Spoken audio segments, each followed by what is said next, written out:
কি ব্যাপারটা কি তোমার? কি রান্না করছি।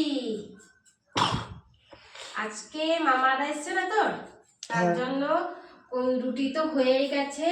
মামারা রুটি মাংস খাবে, কেউ রুটি আলুর দম খাবে। তো বায়না শেষ নেই, দিদি বলছি এখন করে খাওয়াতেই হবে।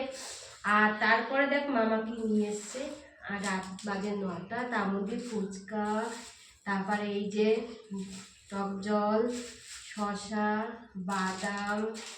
আমি মনে হয় ছোট, ওরাই হচ্ছে বড়, এর জন্য এরকম ভাবে যখন তখন ওরকম বায়না করবে। তারপরে এরকম হুটহাট করে খাবার নিয়ে চলে আসবে।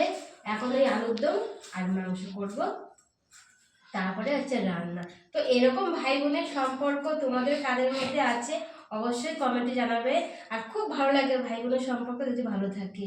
তো এরকম চাইবো প্রত্যেক ঘরের জন্য ভাই বোনের সম্পর্ক এরকম ভাবে ভরে উঠুক।